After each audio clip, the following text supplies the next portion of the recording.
Dr. Maya Johnson pushed through the glass doors of Bella's boutique, feeling the cool air conditioning wash over her face.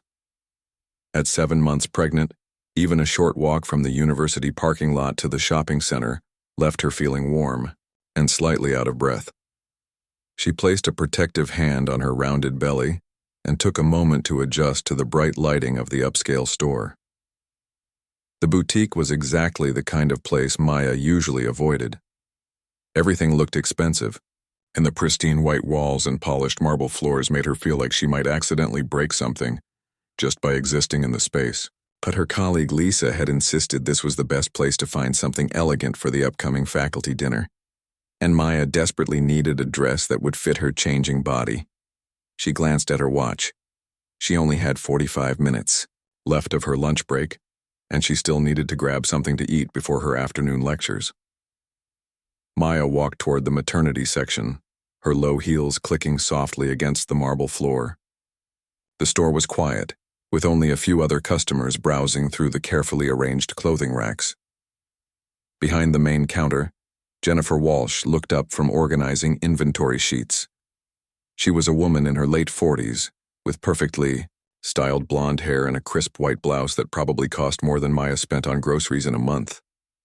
Jennifer had been working at Bella's for 3 years, and she prided herself on being able to spot potential troublemakers the moment they walked through the door. As Maya moved through the store, Jennifer watched her carefully. Something about this woman made her uncomfortable, though she couldn't quite put her finger on what it was. Maybe it was the way she moved so confidently through the store, or how she examined the price tags without flinching at the numbers.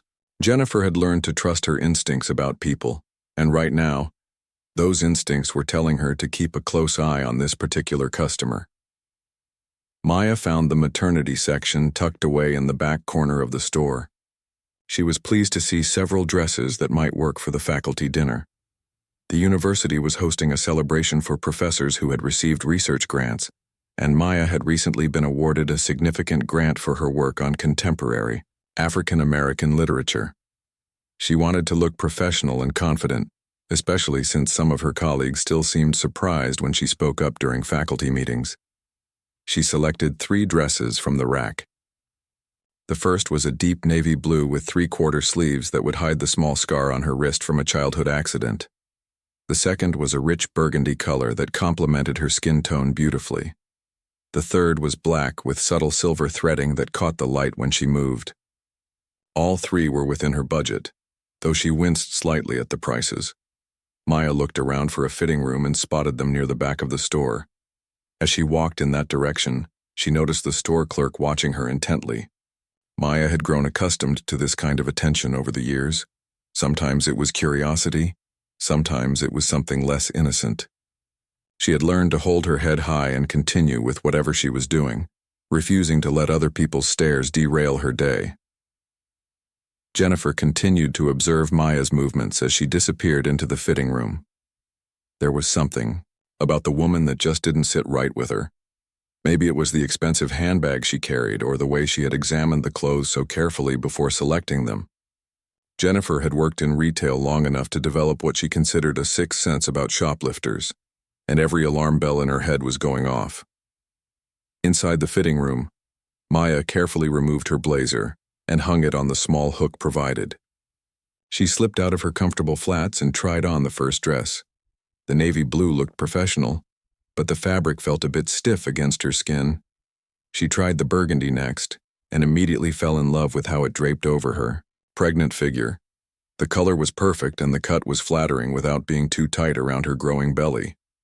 Maya stepped out of the fitting room to get a better look at herself in the large 3-way mirror near the entrance to the fitting area. She turned slowly, examining how the dress looked from different angles. The pregnancy had changed her body in ways she was still getting used to, and she wanted to make sure she felt confident in whatever she chose to wear. Jennifer's eyes followed Maya's every movement as she stood in front of the mirror. She watched as Maya adjusted the dress and smoothed the fabric over her hips. When Maya reached into her handbag to pull out her phone, presumably to take a photo of herself in the dress, Jennifer felt her suspicions intensify. Why would someone need to take a picture unless they were planning something dishonest? Maya was actually texting her husband David to get his opinion on the dress. She took a quick selfie and sent it to him with a message asking what he thought. David was in surgery at the hospital where he worked as a cardiologist, but she knew he would respond when he had a moment between procedures. As Maya turned to head back into the fitting room to try the third dress, Jennifer made her decision. She had seen enough suspicious behavior, and she wasn't going to let this woman walk out of the store with stolen merchandise. Jennifer had stopped shoplifters before, and she was confident in her ability to handle the situation professionally. Jennifer approached Maya just as she was about to enter the fitting room again. Her heart was beating fast, but she kept her voice steady and authoritative. "Excuse me, miss," Jennifer said, positioning herself between Maya and the fitting room door. "I'm going to need you to open your purse and empty your pockets." Maya stopped, short, confused by the sudden confrontation. She looked at Jennifer with genuine puzzlement, trying to understand what was happening. "I'm sorry, what?" Maya asked, shifting the black dress she was holding to her other arm. "I saw you put something in your bag," Jennifer said firmly. "I need you to show me what's in your purse and your jacket pockets right now." Maya felt her stomach drop. She looked around the store, suddenly aware that other customers had stopped their browsing to watch the exchange. Heat rose in her cheeks as she realized what was happening. "I haven't taken anything," Maya said quietly, trying to keep her voice calm despite the adrenaline now coursing through her system. "I'm just trying on dresses. I'm a professor at the university, and I'm shopping for an outfit for a faculty event." Jennifer crossed her arms and shook her head. "I know what I saw. You put something in that bag when you were standing at the mirror. I've been watching you since you came in, and your behavior has been suspicious from the start." Maya felt the baby kick inside her belly, as if responding to her elevated stress levels. She took a deep breath, trying to stay calm for the sake of her unborn child. She had faced situations like this before, though never while pregnant and never in such an upscale establishment. "You're welcome to check my bag," Maya said, her voice steady despite her racing heart. "But I can assure you that I haven't taken anything that doesn't belong to me." Jennifer's confidence wavered for just a moment as she looked at Maya's calm, dignified response. But she had committed to this course of action, and backing down now would be embarrassing. Besides, she was certain she had seen something suspicious. "I think we should wait for security to handle this," Jennifer said, pulling out her phone. "I don't want there to be any question about proper procedure." Maya felt the weight of every stare in the store. Her afternoon lectures seemed very far away now, and she wondered how long this ordeal would take to resolve. She placed her free hand on her belly and tried to project the same confidence she felt when standing in front of a classroom full of students. Little did either woman know that this encounter was about to become much more complicated than either of them could have imagined. Jennifer's hands trembled slightly as she dialed mall security. She had never actually called the police on a customer before, but she was certain she was doing the right thing. Maya stood perfectly still holding the black dress she had been about to try on, watching as other customers began to gather at a safe distance to see what was happening. "Yes, this is Jennifer at Bella's boutique," she said into her phone, her voice louder than necessary. "I need security here immediately. I've caught a shoplifter and I need assistance detaining her until the police arrive." Maya closed her eyes for a moment, feeling the baby's movements become more active in response to her stress. When she opened them again, she saw that nearly everyone in the store was now staring at her. An elderly couple near the jewelry display whispered to each other while looking in her direction. A young mother quickly guided her teenage daughter toward the exit, casting nervous glances over her shoulder. "Ma'am, I really think there's been a misunderstanding," Maya said, her voice carrying clearly through the now quiet store. "I'm Dr. Maya Johnson from the university's English department. I came here during my lunch break to find a dress for a faculty dinner. I haven't stolen anything." Jennifer ended her call and immediately dialed another number. "I'm calling the police too," she announced. "This is a serious matter and I want everything handled properly." Sienal composure beginning to crack. She had faced discrimination before, but never so publicly and never while pregnant. The stress was making her feel lightheaded, and she worried about the effect on her baby. She looked around for somewhere to sit, but Jennifer seemed to interpret this movement as an attempt to flee. "Don't move," Jennifer said sharply. "Stay right where you are until security gets here." "I was just looking for a chair," Maya explained. "I'm 7 months pregnant, and this stress isn't good for my baby." For the first time, Jennifer seemed to notice Maya's pregnant state. Her resolve flickered for just a moment, but she quickly reinforced her position.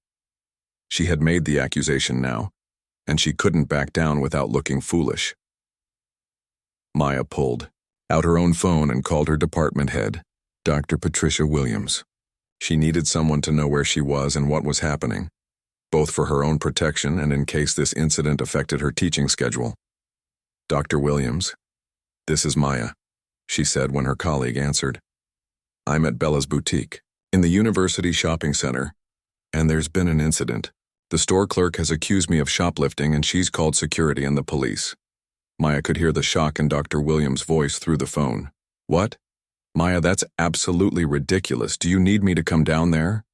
"I don't know yet," Maya replied, acutely aware that Jennifer was listening to every word.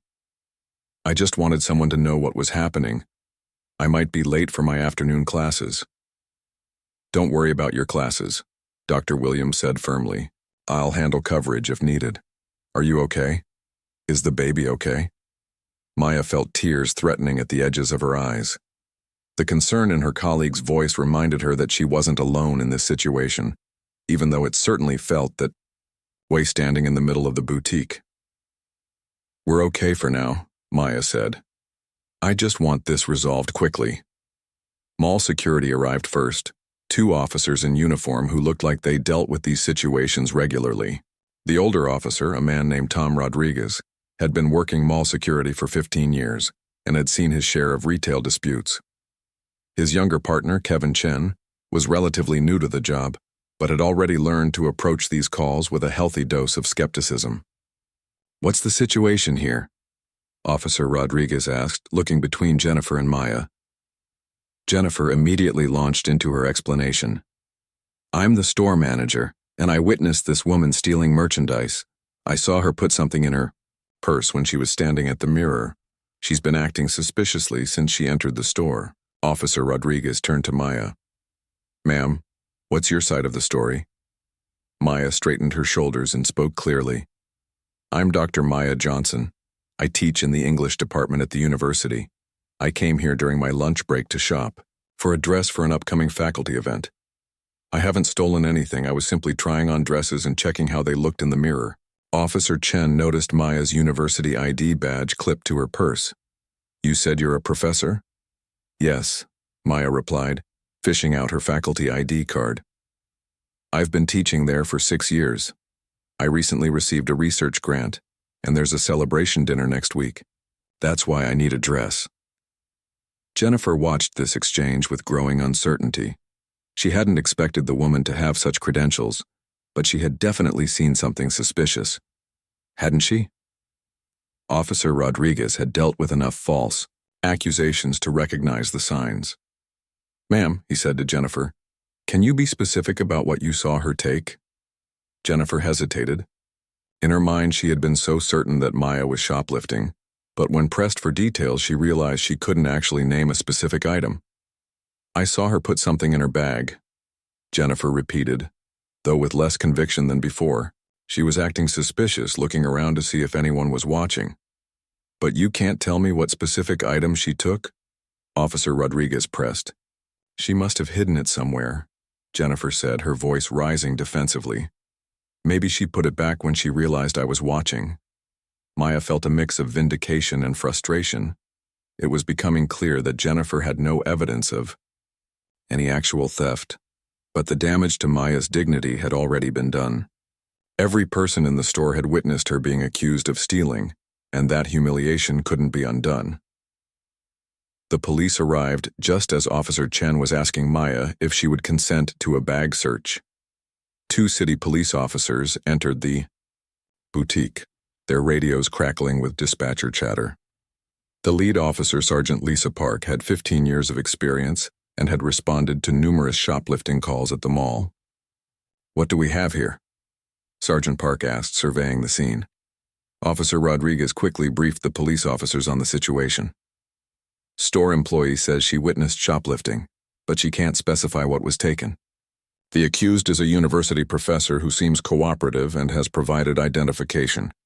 Sergeant Park looked at Maya with experienced eyes. In her years of police work, she had learned to quickly assess situations. And something about this case didn't feel right. Maya's calm demeanor, her professional credentials, and her obvious pregnancy didn't fit the profile of a typical shoplifter. "Dr. Johnson," Sergeant Park said, "would you be willing to let us search your belongings?" "Of course," Maya replied immediately. "I have nothing to hide."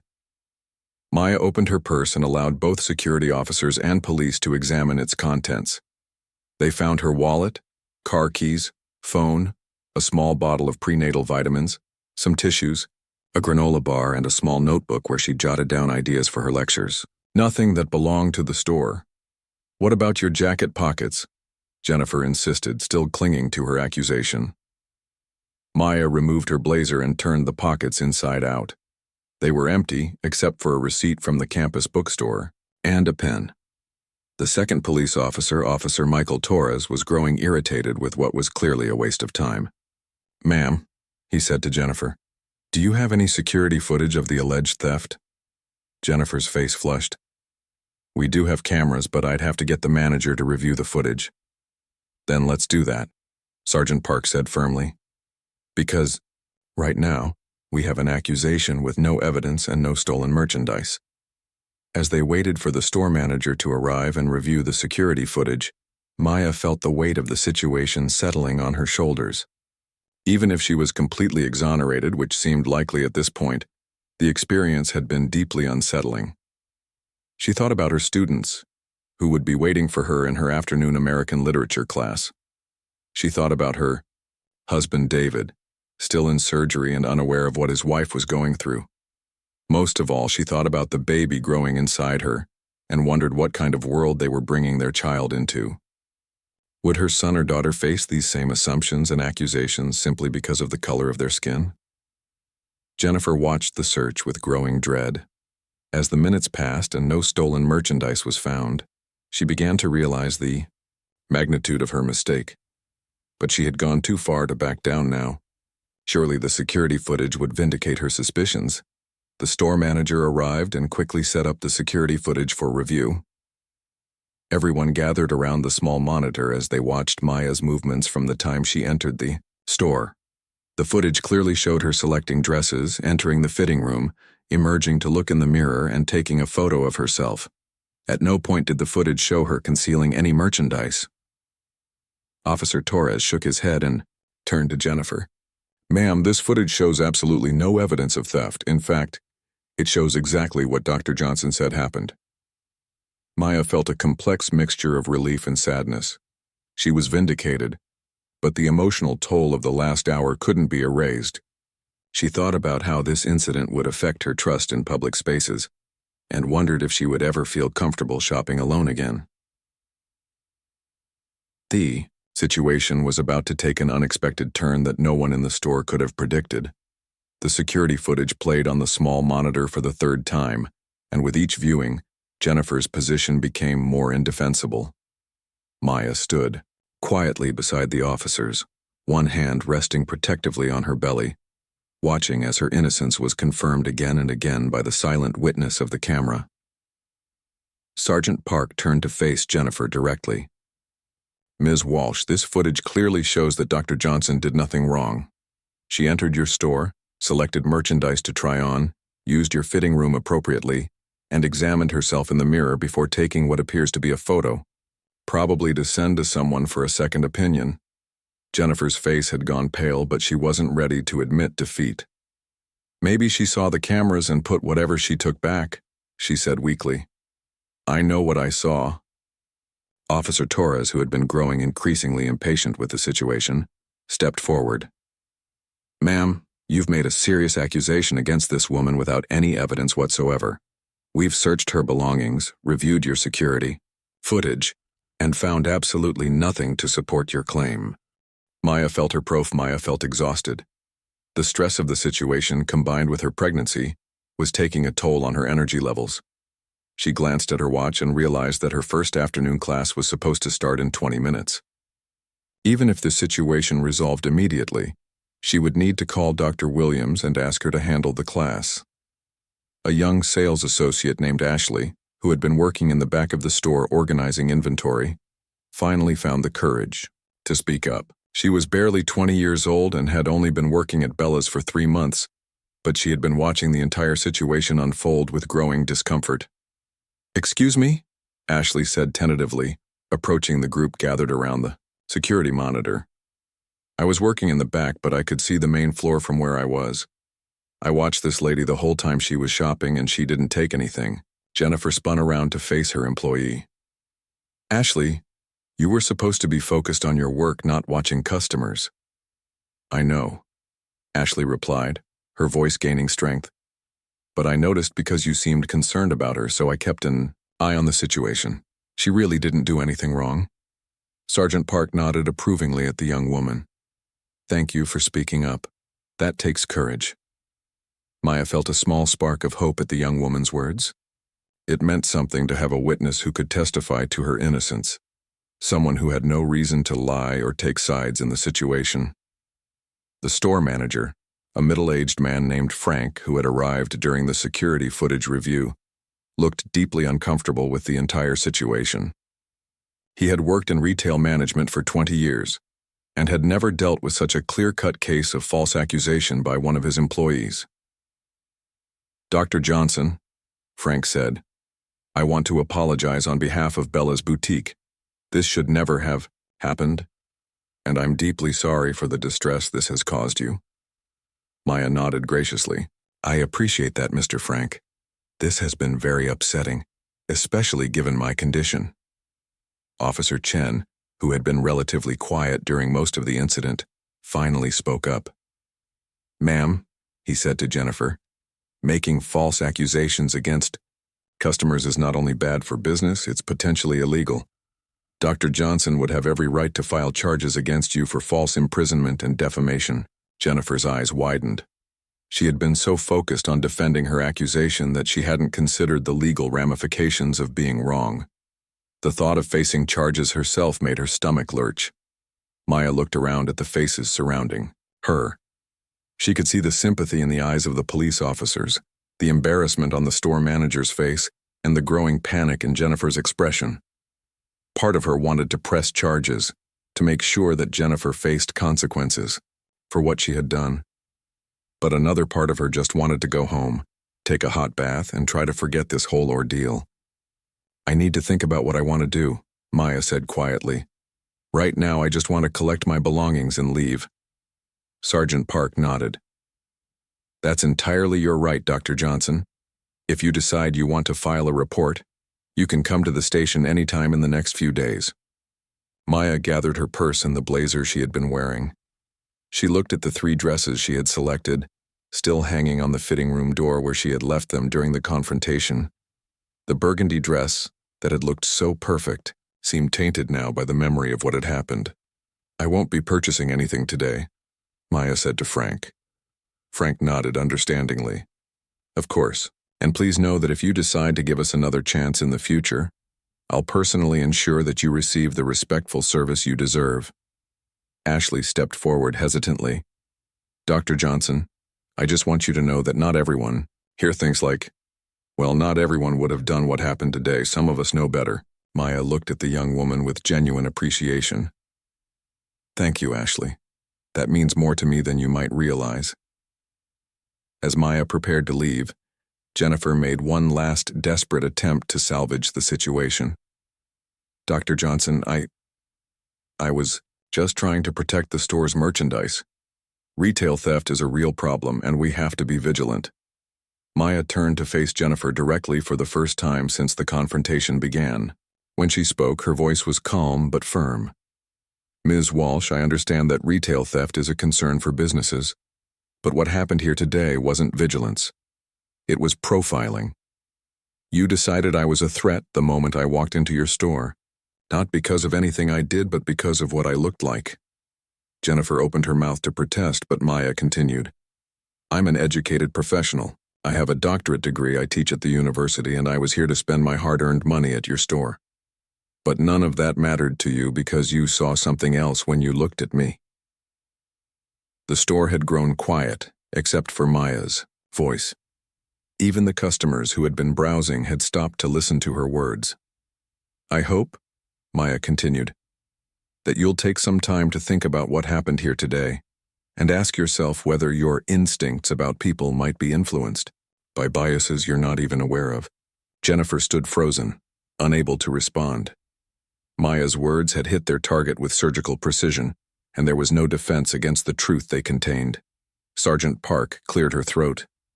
"Dr. Johnson, would you like us to escort you to your car?" Maya shook her head. "That won't be necessary, but thank you for your professionalism throughout this ordeal." As Maya walked toward the store exit, she felt the eyes of everyone in the boutique following her movements. The same customers who had watched her be accused of theft were now watching her leave with her dignity intact. But the emotional cost of maintaining that dignity had been enormous. Officer Torres approached Jennifer as Maya left the store. "Ma'am, I strongly suggest you take Dr. Johnson's words to heart.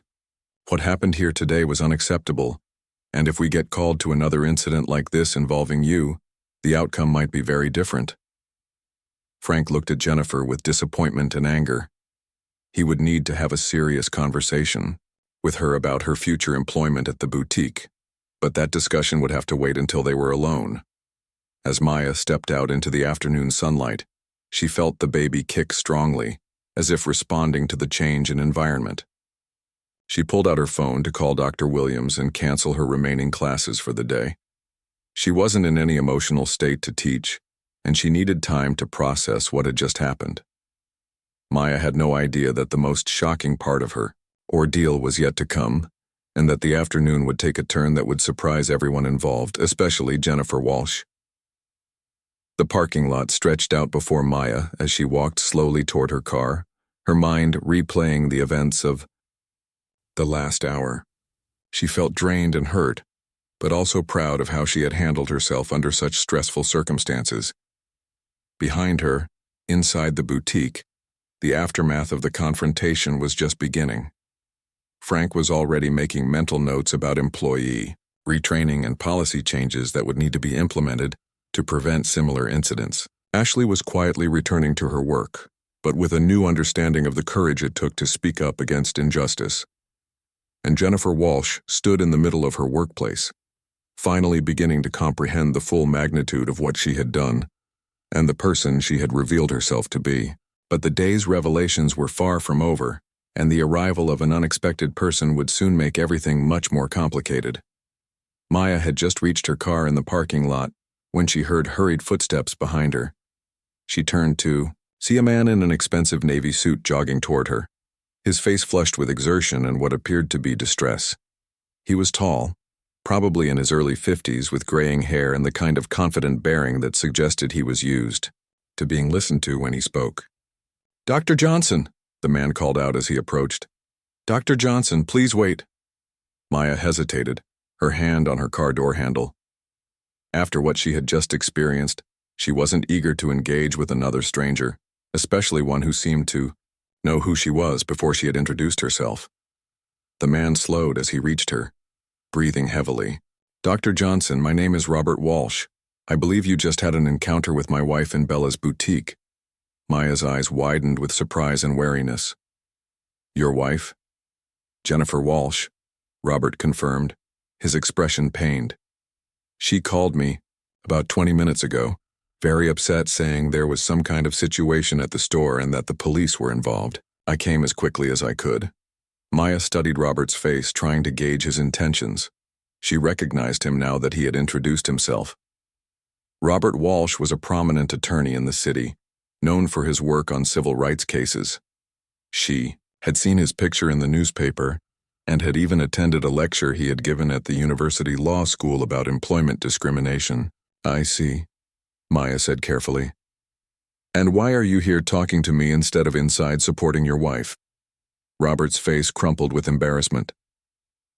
"Because I went inside first, and I saw the security footage. I spoke with the police officers, and the store manager. Dr. Johnson, I am absolutely mortified by what my wife did to you today. Maya leaned against her car, suddenly feeling the full weight of her exhaustion.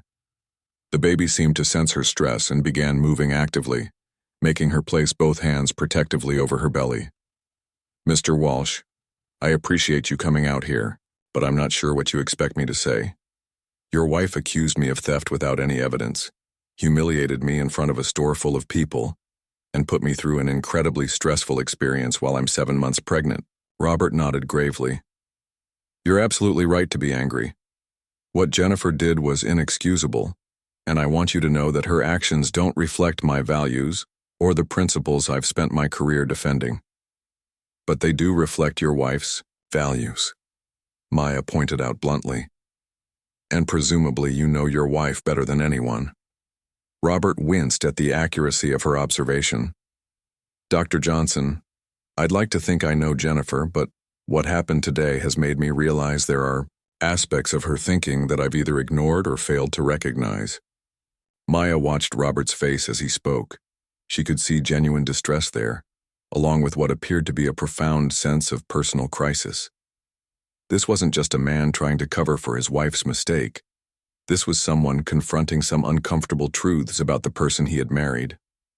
Mr. Walsh, I've seen you speak about civil rights issues, Maya said. You've built your career on defending people who face exactly the kind of discrimination I experienced today.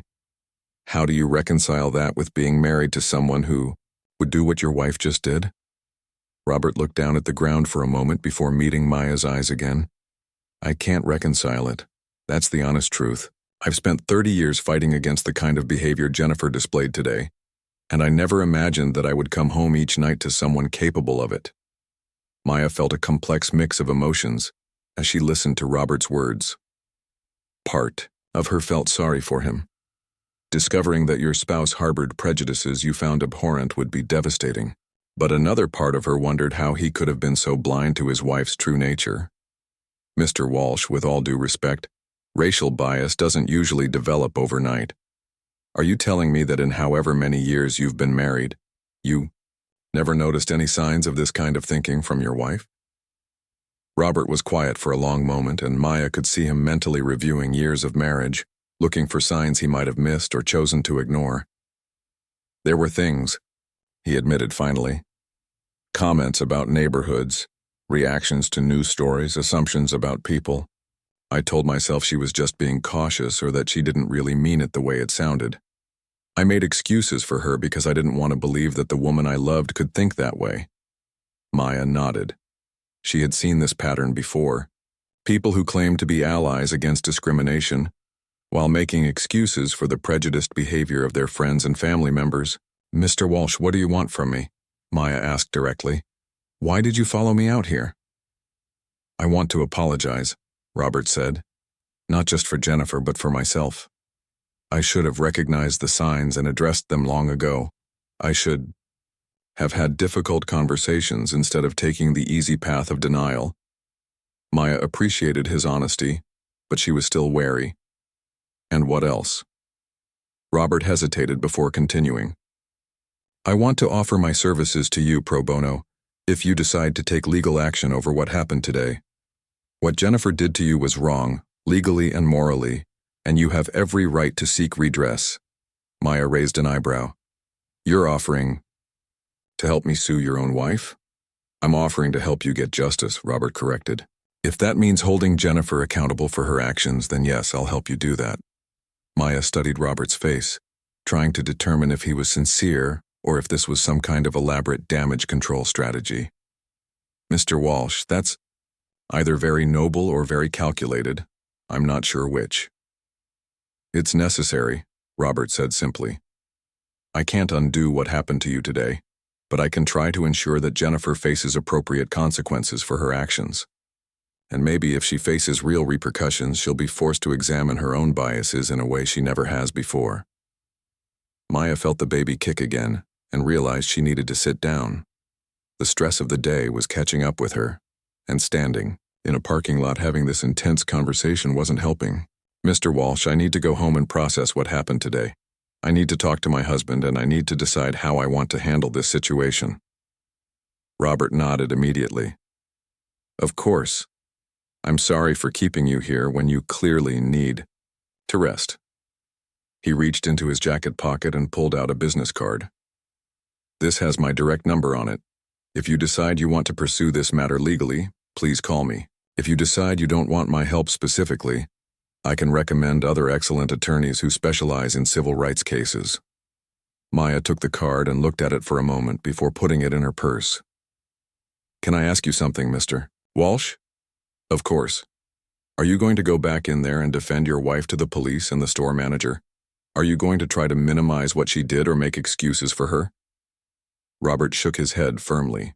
No. Jennifer made her choice when she decided to accuse you without evidence. Now she needs to face the consequences of that choice, whatever they may be. Maya nodded slowly. That's something, I suppose. As Maya got into her car, Robert stepped back to give her space. Dr. Johnson, I want you to know that I have tremendous respect for how you handled yourself in there. You maintained your dignity in a situation where many people would have lost their composure entirely. Maya started her car but rolled down the window to respond. Mr. Walsh, I maintained my dignity because I've had to learn how to do that. I've had practice dealing with situations like this, which is the real tragedy here. No one should have to develop that kind of skill set. Robert nodded, the full weight of her words settling on him. You're absolutely right. As Maya drove away, she could see Robert in her rearview mirror, standing in the parking lot with his hands in his pockets, staring at the boutique where his wife worked. She wondered what kind of conversation he would have with Jennifer when he went back inside, and whether this incident would change anything fundamental about their marriage. Maya's phone rang as she drove, and she saw her husband David's name on the caller ID. He must have finally gotten her text with the photo of her in the dress, along with her follow-up message explaining what had happened. Maya, are you okay? David's concerned voice filled the car through the Bluetooth speakers. I'm okay, Maya said, though her voice betrayed the emotional toll of the afternoon. I'm on my way home. Can you leave the hospital early today? I'm already leaving, David said. I'll be home before you get there. Maya, I can't believe someone did this to you. Are you sure you and the baby are okay? Maya felt tears threatening for the first time since the ordeal began. Hearing her husband's voice, knowing he was rushing home to be with her, made her feel safe enough to finally let down her guard. We're okay, she said softly. But David, it was awful. The way she looked at me, the way she was so sure I was guilty of something, and all those people watching while she accused me. I'm so sorry, sweetheart, David said. We'll talk about everything when you get home, and we'll figure out what you want to do about this. As Maya continued driving toward home, she thought about Robert Walsh's offer to help her seek legal action against his wife. She thought about the young sales associate who had spoken up for her, and the police officers who had treated her with respect and professionalism. She thought about her unborn child and the world they would soon enter. Most of all, she thought about Jennifer Walsh, still back at the boutique, and wondered if this experience would teach her anything about the harm that prejudice and assumptions could cause. Maya had a feeling that Jennifer's day was about to become much more difficult, especially once her husband returned to have what was surely going to be a very uncomfortable conversation. Robert Walsh stood in the parking lot for several minutes after Maya's car disappeared from view, gathering the courage to go back inside and face his wife. The conversation he was about to have would fundamentally change their marriage, and he knew there was no going back to the comfortable denial he had lived in for so many years. When he finally entered Bella's boutique, he found Jennifer sitting in the back office with Frank, the store manager. She looked up hopefully when she saw him, clearly expecting him to provide some kind of support or defense for her actions. Robert, thank goodness you're here, Jennifer said, standing to embrace him. This whole thing has been blown completely out of proportion. That woman was acting suspicious and I was just doing my job. Robert gently but firmly pushed her away. Jennifer, I've seen the security footage. I've spoken with the police officers and with Dr. Johnson herself. There's no way to characterize what you did as doing your job. Jennifer's face fell as she realized that her husband wasn't going to be her ally in this situation. Robert, you don't understand. You weren't here. You didn't see how she was acting. I saw exactly how she was acting, Robert replied. On the security footage, she was shopping for a dress, trying on clothes, and taking a photo to send to someone for their opinion. There was nothing suspicious about any of it. Frank, who had been sitting quietly during this exchange, cleared his throat. Mr. Walsh, I need to discuss some serious matters with your wife about her employment here, given the severity of this incident and the potential liability it creates. For the store, I'm afraid I have no choice but to suspend her pending a full investigation. Jennifer's eyes widened in shock. Frank, you can't be serious. I've worked here for 3 years without any problems. Without any reported problems, Frank corrected. But after today, I have to wonder how many customers we've lost because of inappropriate behavior that simply wasn't brought to my attention. Robert nodded approvingly. Frank, I think that's the right approach. What happened today was completely unacceptable, and there need to be consequences. Jennifer looked between her husband and her boss with growing panic. I can't believe you're both turning on me like this. I made an honest mistake. It wasn't a mistake, Jennifer, Robert said firmly. A mistake is adding wrong or forgetting someone's name. What you did was make assumptions about a person based on how she looked and then act on those assumptions despite having no evidence to support them. Sergeant Park, who had been finishing up her paperwork, approached the group. Mr. and Mrs. Walsh, I need to let you know that Dr. Johnson has decided to file a formal complaint about this incident. She's coming to the station tomorrow to give her statement. Jennifer's face went pale. A formal complaint? What does that mean? It means, Sergeant Park explained, that this incident will be officially documented, and depending on the specifics of Dr. Johnson's complaint, you could potentially face charges for false imprisonment, defamation, or creating a public disturbance. Robert felt a mixture of sadness and approval at this news. He was sorry that his wife would face legal consequences, but he believed it was necessary for her to understand the seriousness of what she had done. Jennifer, Robert said quietly, I offered to represent Dr. Johnson pro bono if she decides to pursue legal action against you. Jennifer stared at her husband in complete shock. You what? Robert, how could you do that to me? I'm your wife. And Dr. Johnson is an innocent woman who was treated terribly by my wife, Robert replied. I've spent my entire career fighting against the kind of discrimination you displayed today. I can't make an exception just because we're married. Jennifer sank back into her chair, finally beginning to grasp the full scope of the consequences she was facing. I could lose my job. I could face criminal charges. My own husband is working against me, all because I tried to protect the store from theft. Ashley, the young sales associate who had defended Maya, had been listening from the doorway. She finally found the courage to speak up again. Mrs. Walsh, that's not what happened, Ashley said quietly. I watched the whole thing. You decided that lady was a thief the minute she walked in the door, before she had even touched any merchandise. It wasn't about protecting the store. It was about something else. Jennifer looked at Ashley with anger and betrayal. You're just a part-time college student. You don't understand the complexities of retail security. I understand right from wrong, Ashley replied with surprising strength. And what you did was wrong. Frank stood up, signaling that the conversation was over. Jennifer, I'll need you to clear out your locker and turn in your keys. You'll be hearing from our corporate office about the investigation, and depending on the outcome, you may or may not have a job to return to. As they left the store, Jennifer walked beside Robert in stunned silence. It wasn't until they reached his car that she finally spoke. Robert, I don't understand how this happened. How did trying to do the right thing turn into this nightmare? Robert stopped walking and turned to face his wife. Jennifer, you need to be honest with yourself about what really happened today. You didn't try to do the right thing. You saw a black woman in an expensive store and decided she didn't belong there. That's not true, Jennifer protested. It had nothing to do with race. Then explain to me, Robert said, why you never called security on any of the white customers who took photos of themselves trying on clothes. Explain why you followed Dr. Johnson around the store but didn't pay the same attention to other customers. Jennifer opened her mouth to argue but found she had no response. Deep down, she was beginning to realize that Robert was right, and the recognition was deeply uncomfortable. "I don't know," she admitted quietly.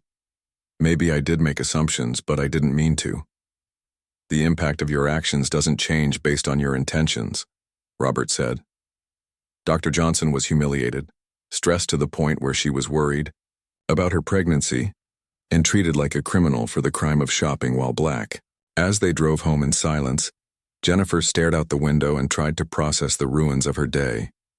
She had lost her job, damaged her marriage, and was facing potential legal consequences.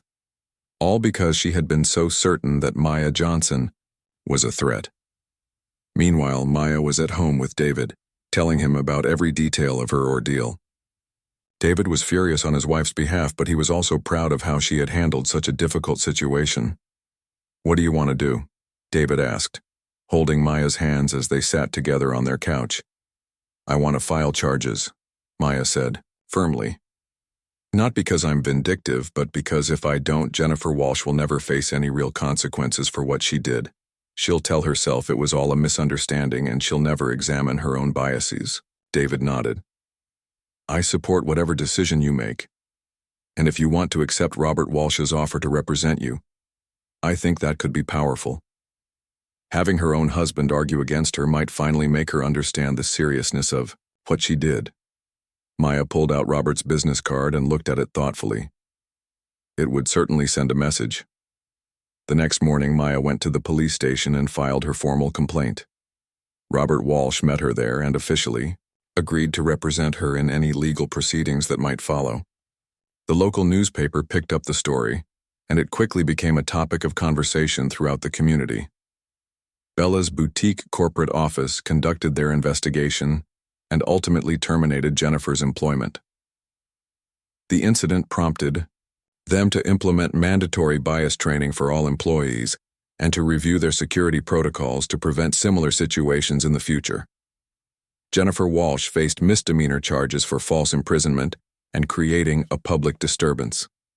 She avoided jail time, but was required to pay a fine and complete community service, specifically working with organizations that combated racial discrimination. Robert and Jennifer's marriage survived, but it required extensive counseling and difficult conversations about privilege, bias, and the responsibility to confront prejudice even when it was uncomfortable to do so. Jennifer was forced to examine beliefs and assumptions she had never questioned before, and while the process was painful, it ultimately made her a more aware and thoughtful person. Maya returned to teaching with a renewed commitment to discussing issues of social justice with her students. She shared her experience as a teaching moment about the persistence of racial bias and the importance of speaking up when witnessing discrimination. When her son was born 2 months later, Maya and David named him David Jr., but they called him Justice. Maya often looked at her baby and thought about the incident at Bella's boutique, hoping that by the time Justice was old enough to shop for himself, the world would be a place where no one would assume he was a threat, simply because of the color of his skin. The incident became a case study in bias training programs throughout the region, and Maya was often invited to speak about her experience at conferences and workshops. She always ended her presentations with the same message: discrimination persists not because of evil people, but because of ordinary people who fail to examine their own biases and assumptions. Jennifer Walsh, meanwhile, became an unlikely advocate for bias awareness training in retail settings. Her experience had been humiliating and costly, but it had also been educational. She often spoke about how easy it was to convince yourself that your biases were actually good instincts, and how important it was to question your assumptions about people before acting on them. The boutique where it all happened eventually became a model for inclusive retail practices, and Ashley, the young sales associate who had spoken up for Maya, was promoted to assistant manager. She never forgot the lesson she learned that day about the importance of having the courage to do what's right, even when it's difficult. And Maya kept the burgundy dress she had been trying on when Jennifer accused her of theft. She wore it to the faculty dinner, where she was celebrated for her research grant, and later to other special occasions. It served as a reminder that she had faced discrimination with dignity and strength, and that she had used her experience to make positive changes in her community. The dress also reminded her that sometimes the most important battles aren't fought with grand gestures, but with the simple act of refusing to let other people's prejudices define who you are or what you're capable of achieving.